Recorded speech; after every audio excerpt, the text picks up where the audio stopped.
Good evening.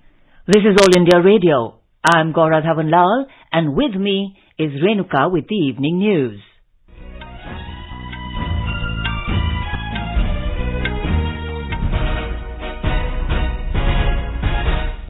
The headlines. Prime Minister Narendra Modi interacts with top CEOs of American companies in Washington, D.C. Prime Minister to meet U.S. Vice President Kamala Harris tonight, to also hold bilateral meetings with his Australian and Japanese counterparts. UAE Minister Dr. Thani bin Ahmed Al Zayodi meets Finance Minister Nirmala Sitharaman to discuss economic and commercial ties between India and the UAE. Health Minister Mansukh Mandavia releases national comprehensive guidelines on post-COVID management. Over 84 crore 8 lakh doses of COVID-19 vaccine administered under nationwide vaccination drive so far. Recovery rate reaches 97.8%.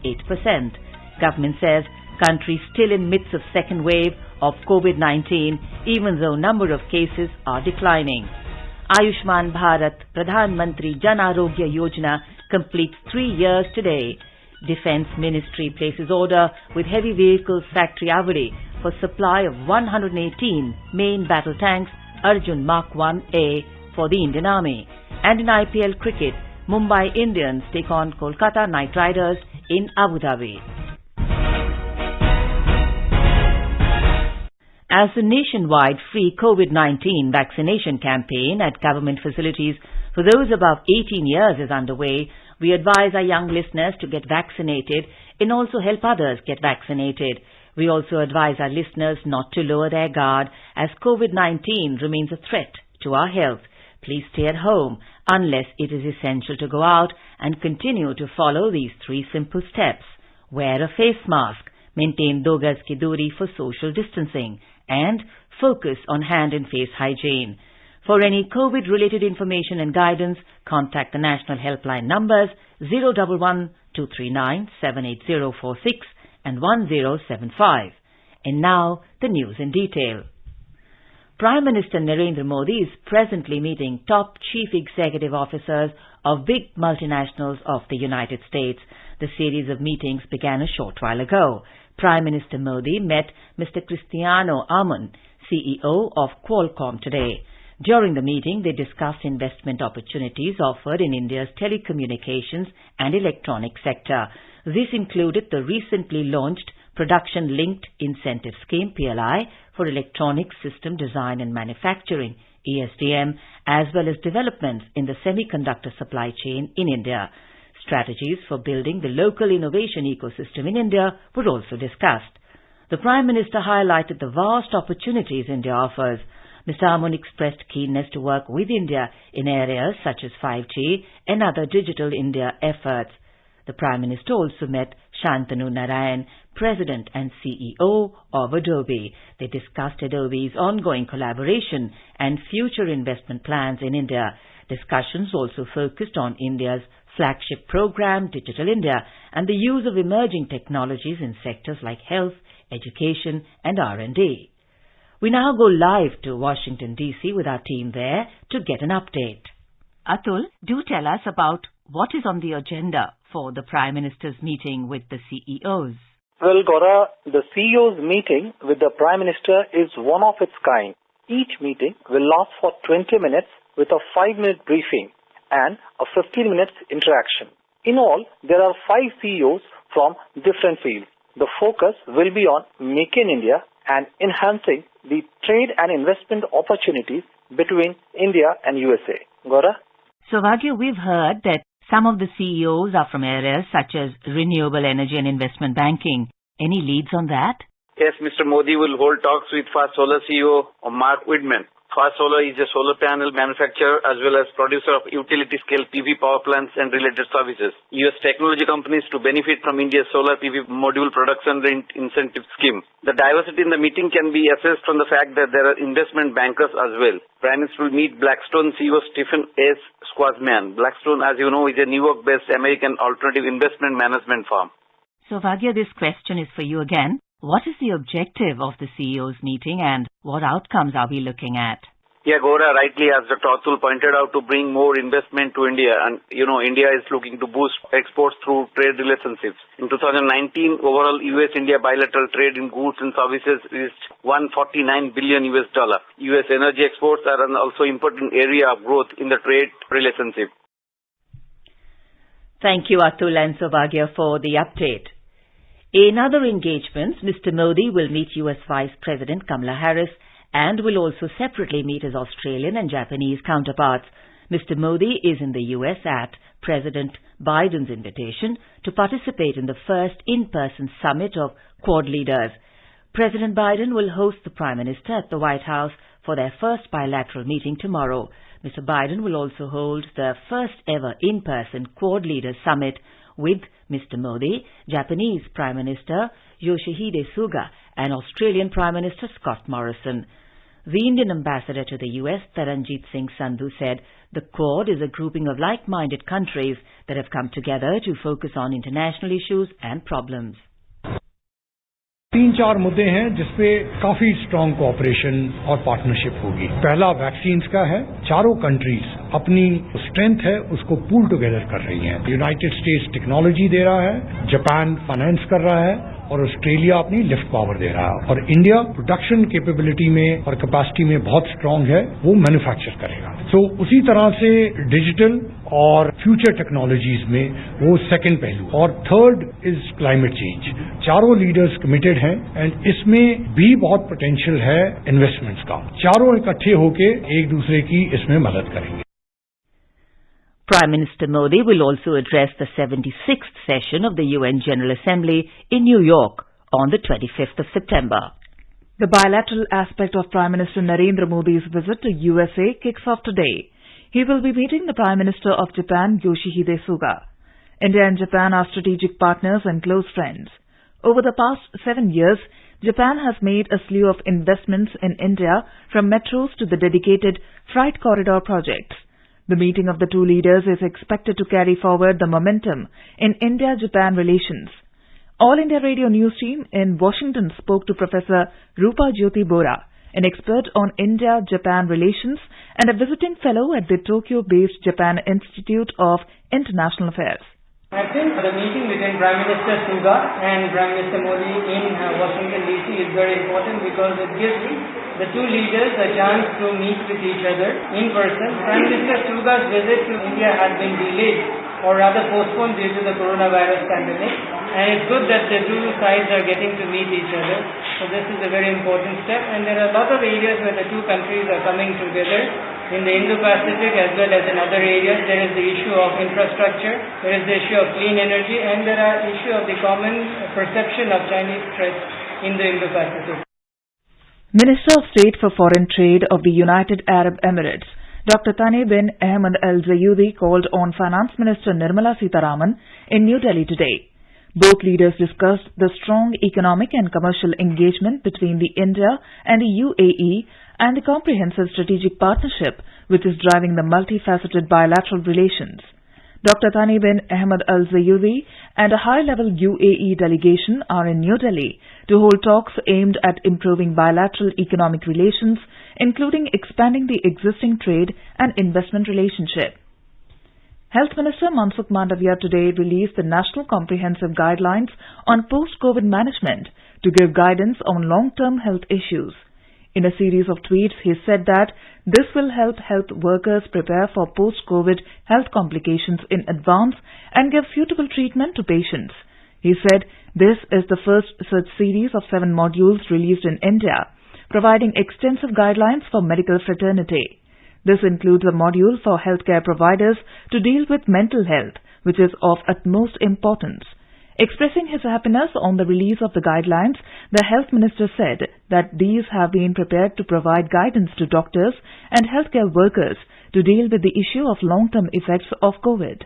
He said that proactive and comprehensive treatment of COVID is required to ensure minimum side effects and no negative effect of the treatment. He further added that the consequences of post-COVID effects in patients have been witnessed due to taking higher doses of steroids like cases of mucormycosis. He stressed that it is important to take medicines with less or negligible side effects. The union government today said that the country is still in the midst of the second wave of COVID-19, even though the number of cases is declining. Briefing the media in New Delhi this evening, Union Health Secretary Rajesh Bhushan said in the last 24 hours, over 31,000 cases were reported, and most of these cases were from Kerala and Maharashtra. He said, however, the absolute numbers have gone down. The second surge in the country has not concluded. We are still in the midst of the second surge while we may be witnessing a decline. तो ये दिमाग में रखने की बात है, इसलिए ये जरूरी है कि COVID appropriate behavior has to be maintained at all times और हम ये भी सुनिश्चित करें कि जो वैक्सीनेशन की गति और वैक्सीनेशन का जो कवरेज है उन दोनों में तेजी से बढ़ावा हो. Mr. Bhushan said, Kerala is the only state with over 1 lakh active COVID cases and 62.73% of total infections reported last week were from the state. He said 33 districts are reporting over 10% weekly COVID-19 positivity and 23 are recording between 5 to 10%. The Secretary said for the 12th consecutive week, the weekly positivity rate continues to decline and is less than 3%. He said the recovery rate is 97.8% in the country. On vaccination, Mr. Bhushan said 66% of the 18-plus population has received at least one dose of the COVID vaccine and 23% of the 18-plus population have received both doses. He said India has been able to achieve this due to tremendous work done by some states. The Secretary said 6 states and union territories have covered 100% of the first dose to their population.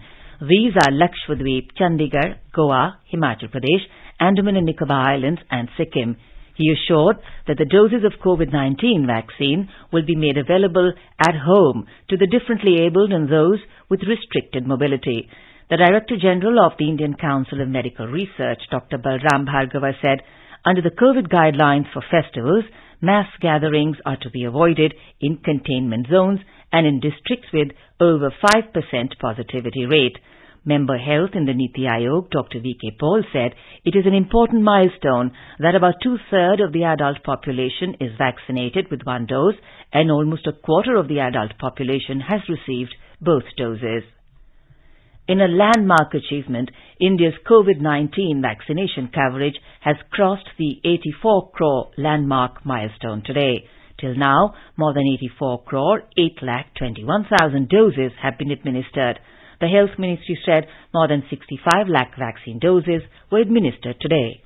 Prime Minister Narendra Modi has said that India has always seen humanity as one family. He said India's pharmaceutical industry has produced cost-effective diagnostic kits, drugs, medical devices and PPE kits, and these are providing affordable options to many developing countries. In his remarks at the Global COVID-19 Summit via video conferencing yesterday, Mr. Modi said earlier this year, India shared the vaccine production with 95 other countries and with UN peacekeepers, and like a family, the world also stood with India when it was going through a second wave. He said international travel should be made easier through mutual recognition of vaccine certificates. India and the South Africa have proposed a TRIPS waiver at the WTO for COVID vaccines, diagnostic and medicines. This will enable rapid scaling of the fight against the pandemic. We also need to focus on addressing the pandemic economic effect. To that end, international travel should be made easier through mutual recognition of vaccine certificates.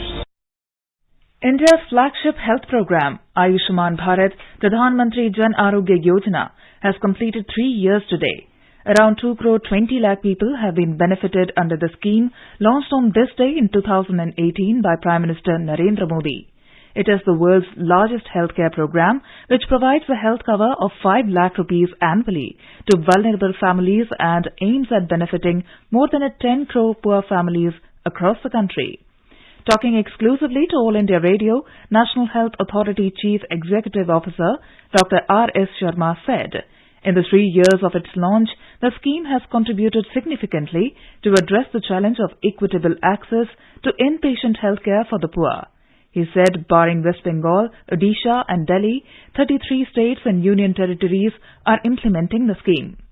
We are covering 10.74 crore families in this program, which actually translates to about 54 crore people, and we provide cashless treatment and also paperless process of reimbursements to the hospitals. We are ensuring quality, affordability, and access to the healthcare system in the country. We recently celebrated second crore beneficiary, and till now the hospitalization has been to the tune of 2.12 crore people, and we are taking care of all kinds of diseases, problems, so that poor people do not have to spend any money out of their pocket. We continue to improve the quality of the healthcare by ensuring more and more hospitals which come into our fold. Essentially, the whole process is patient-centric and ensures that patient gets the best treatment whichever is available in the country. You're listening to the evening news on All India Radio. A reminder of the headlines before we move on. Prime Minister Narendra Modi interacts with top CEOs of American companies in Washington, D.C. Prime Minister to meet U.S. Vice President Kamala Harris tonight to also hold bilateral meetings with his Australian and Japanese counterparts. UAE Minister Dr. Thani bin Ahmed Al Zayoudi meets Finance Minister Nirmala Sitharaman to discuss economic and commercial ties between India and UAE. Health Minister Mansukh Mandavia releases National Comprehensive Guidelines on Post-COVID Management. Over 84 crore 8 lakh doses of COVID-19 vaccine administered under the nationwide vaccination drive so far. Recovery rate reaches 97.8%. Government says country is still in midst of second wave of COVID-19 even though number of cases are declining. Ayushman Bharat Pradhan Mantri Jan Arogya Yojana completes 3 years today. Defence Ministry places order with Heavy Vehicles Factory Avdi for supply of 118 main battle tanks Arjun Mk-1A for the Indian Army. And in IPL cricket, Mumbai Indians take on Kolkata Knight Riders in Abu Dhabi. For quick news updates round the clock, follow us on our Twitter handle at AIR News Alerts. चलो मिलकर एक शुरुआत करें, चलो एक फैसला आज करें, मात नहीं तो टोकेंगे, कोरोना को रोकेंगे, चलो एक इरादा करते हैं, चलो कुछ वादा करते हैं, मात नहीं तो टोकेंगे, कोरोना को रोकेंगे। स्वाधीनता आंदोलन के दौरान भारतीय जनमानस को उत्प्रेरित कर स्वतंत्रता का अलख जगाने और मातृभूमि के प्रति सेवा, समर्पण और त्याग की ज्वाला प्रज्वलित कर देने वाले अमर गीतों पर आधारित विशेष कार्यक्रम आजादी के तराने सुनना न भूलें।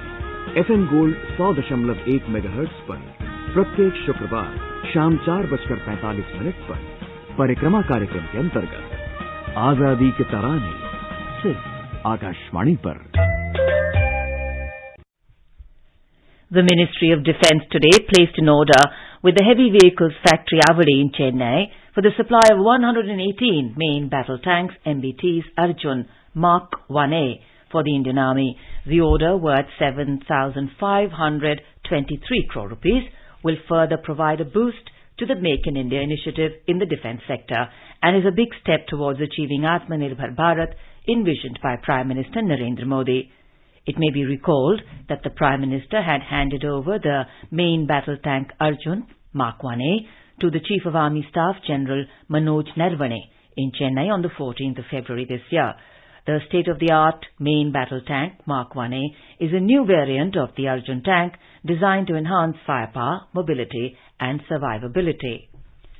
The Ministry of Defence has promulgated the framework for enhanced and synergized utilization of simulators by the three services and the Indian Coast Guard. The overarching vision is to transform to simulation-based training across all military domains for combatants, leaders, maintainers, administrators, life science experts and procurement and financial agencies, and thus achieve cost-effective, efficient, safe, fast-paced and smart training. In the program Spotlight, the News Services Division of All India Radio is broadcasting a special series on Seva aur Samarpan 20 Saal Sushasan Ke, Today's theme is Digital India, Financial Inclusion. It showcases Prime Minister Narendra Modi's vision on digital financial inclusion and inclusive development in India. The special program can be heard tonight on FM Gold channel and additional frequencies from 9:15 p.m. onwards. Also raising awareness about coronavirus tonight, we have Dr. Mona Desai from Ahmedabad, who will participate in the Corona Jagrukta series and answer queries of listeners from 9:30 to 10 p.m. So keep listening to All India Radio News for the latest developments. Union Minister for Information and Broadcasting and BJP leader Anurag Thakur today said that BJP will again win with record numbers and form the government in Uttar Pradesh with the power of youth and blessings of women because it has worked for every section of the society with the motto Sabka Saath, Sabka Vikas and Sabka Vishwas.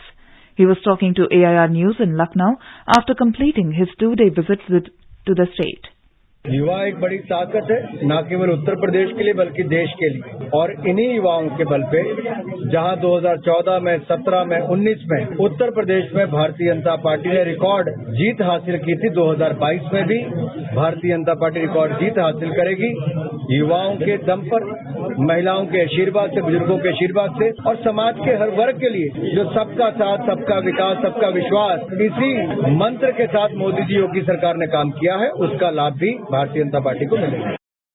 Information and Broadcasting Minister Anurag Thakur has started off the iconic week from today till 29th of this month as part of Azadi Ka Amrit Mahotsav.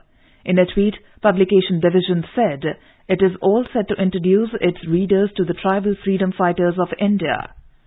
As our nation celebrates the 75th year of independence, a series of events is being organized by the government as a part of Azadi Ka Amrit Mahotsav. Let us listen now to our special program, Azadi Ka Safar. Azadi Ka Amrit Mahotsav.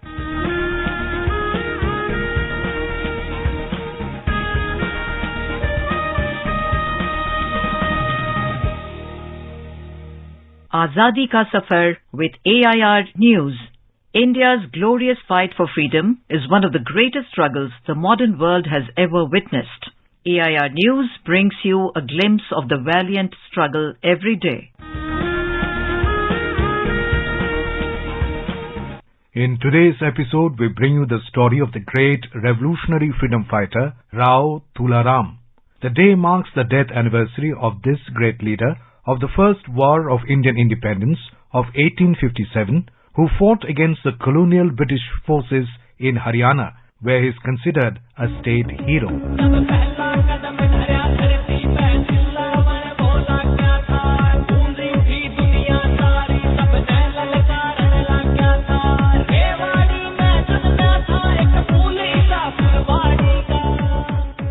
Rao Tularam was born on 9th December 1825 in Rampura suburb of Rewari to Puran Singh and Gyan Kaur, and ruled Rewari for 18 years from 1839 to 1857.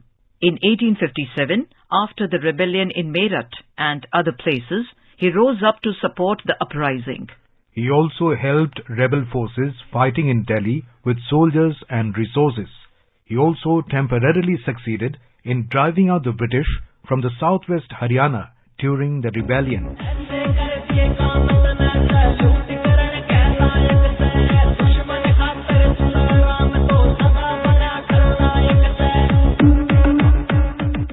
On 17th May 1857, Rao Tularam, along with his cousin Rao Gopal Dev and a group of his followers, deposed the local Tehsildar. He raised a force of about 5,000 soldiers and set up a workshop in the fort of Rampura for manufacturing the guns and other ammunition. Rao helped Emperor Bahadur Shah and other rebel forces who were waging war against the British in Delhi and sent 45,000 rupees along with large quantities of necessary commodities to him. But this help could not protect Delhi, which fell to the British on 20th September 1857. Soon after, Brigadier General Showers led a column from Delhi to attack and destroy Rao and his followers in Rewari. Showers sent a messenger to Tularam telling him that if he surrenders along with his guns and arms, he would be treated on merits. but Tularam turned down the proposal. British officer then sent a strong column under Colonel Gerard on November 10, 1857, which occupied the abandoned fort of Rampura. On November 16, Colonel Gerard marched to Narnaul, where the rebel forces led by Rao Tularam's cousin, Rao Krishan Singh, fought against them. Tularam's forces fought bravely against the British, as the first charge of rebel forces scattered the British. Colonel Gerard was mortally wounded in the attack. Several other British officers were also killed or injured. But the British forces successfully retaliated with full force and heavy bombardment. The Battle of Narnaul was one of the most decisive battles of 1857. After suffering loss and destruction in the Battle of Narnaul, Rao Tularam moved into Rajasthan and joined the forces of Tantia Tope. But the forces of Tantia Tope were also defeated by British in the Battle of Sikar in Rajasthan.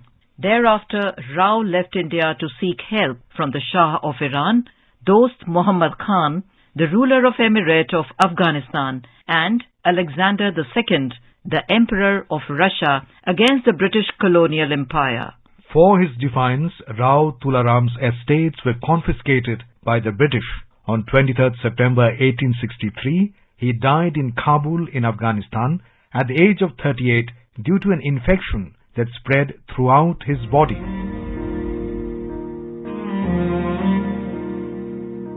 Till his last breath, Rao attempted to forge alliances to fight against British imperialism. A 2-day Shahidi Mela is held annually in September at Rampura suburb of Rewari city to commemorate the death anniversary of Tularam. The Government of India issued a postage stamp on 23rd September 2001 featuring Rao Tularam. India is forever indebted to the selfless service and sacrifice of martyrs like Rao Tularam. That brings us to the end of this episode of Azadi Ka Safar with AIR News. See you in the next episode tomorrow.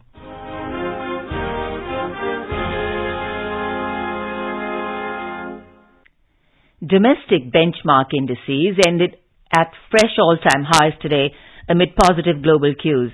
The Sensex at the Bombay Stock Exchange surged 958 points to close at a fresh all-time closing high of 59,885. This was the biggest gain for the Sensex in 4 months. The Nifty at the National Stock Exchange jumped 276 points to also close at a fresh high of 17,823. In IPL cricket, Mumbai Indians were 112 for 3 in 15.2 overs against Kolkata Knight Riders at Sheikh Zayed Stadium, Abu Dhabi, when reports last came in. Earlier, the Knight Riders won the toss and elected to bowl first. Tomorrow, Royal Challengers Bangalore will take on Chennai Super Kings in Sharjah Cricket Stadium, Sharjah, at 7:30 p.m. And now let's take a look at the weather forecast for tomorrow. The national capital, Delhi, Kolkata and Chennai will have a generally cloudy sky with light rain or drizzle. Mumbai will have a generally cloudy sky with heavy rain. Srinagar, Jammu and Leh will have clear skies becoming partly cloudy towards the afternoon or evening. Gilgit will have generally cloudy skies, while Muzaffarabad will have a mostly sunny sky. Guwahati, Imphal, Shillong, Aizawl, Kohima, Itanagar, Gangtok and Agartala will have generally cloudy skies with 1 or 2 spells of rain or thunder showers. Thiruvananthapuram, Visakhapatnam, Bengaluru and Puducherry will have a cloudy sky with 1 or 2 spells of rain or thunder showers. And now, before we close, the headlines once again. Prime Minister Narendra Modi interacts with top CEOs of American companies in Washington, D.C. Prime Minister to meet U.S. Vice President Kamala Harris tonight, to also hold bilateral meetings with his Australian and Japanese counterparts. UAE Minister Dr. Thani bin Ahmed Al Zayodi meets Finance Minister Nirmala Sitharaman to discuss economic and commercial ties between India and the UAE. Health Minister Mansukh Mandavia releases National Comprehensive Guidelines on post-COVID management. Over 84 crore 8 lakh doses of COVID-19 vaccine administered under nationwide vaccination drive so far. recovery rate reaches 97.8%. Government says country still in midst of second wave of COVID-19, even though number of cases are declining. Ayushman Bharat Pradhan Mantri Jan Arogya Yojana completes 3 years today. Defence Ministry places order with Heavy Vehicles Factory Avari for supply of 118 main battle tanks Arjun Mark 1A for Indian Army. And with that, we end the evening news. Good night.